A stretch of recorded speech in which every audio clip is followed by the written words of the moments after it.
দান করলে কি দূর হয়? বিপদ দূর হয়। দলিল, রাসূল সাল্লাল্লাহু আলাইহি ওয়াসাল্লাম বলছেন, আল্লাহ প্রত্যেক দিন দুইজন ফেরেশতা পাঠায়। একজন ফেরেশতা বলে যে আল্লাহ, আজকে যে যত দান করলো তার তত পূরণ করে দাও।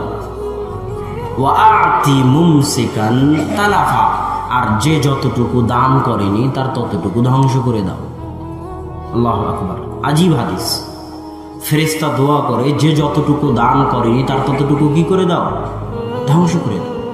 রাসূল সাল্লাল্লাহু আলাইহি ওয়াসাল্লাম বলতেছে, মানত করা, মানুষ বিপদে পড়লে মানত করে না?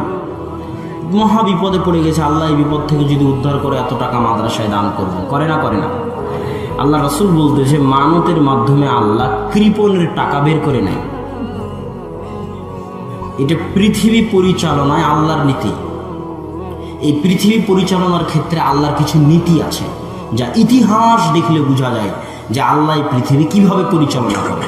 তো পৃথিবী পরিচালনায় আল্লাহর নীতি হচ্ছে, যখন কেউ দান করে না তখন আল্লাহ সিস্টেমে তার টাকাটা বের করে নেয়। অ্যাক্সিডেন্ট, বিপদ আপদ, কেস, কোর্ট কাচারি, ঝামেলা, যা কিছু আছে সিস্টেমে আল্লাহ টাকাটা বের করেই নেবে। আর যদি দান করেন তাহলে ওই বিপদ আপদগুলো আর আসবে না, যে বিপদ আপদগুলো আসার মাধ্যমে আপনার টাকা আল্লাহ বের করে নিত। এই জন্য দান করার অভ্যাস গড়ে তুলতে হবে। দান অনেক বড় জিনিস। যে কোনো বিপদে পড়েন না কেন, যে কোনো, আমাদের জীবনে বিপদ আপদ আসে না? আসে না?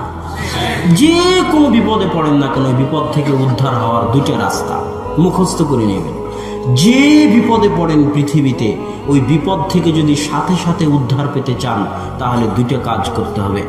এক, বিপদে পড়ার সাথে সাথেই ওযু করে সালাতে দাঁড়িয়ে আল্লাহর নিকটে দোয়া করতে হবে।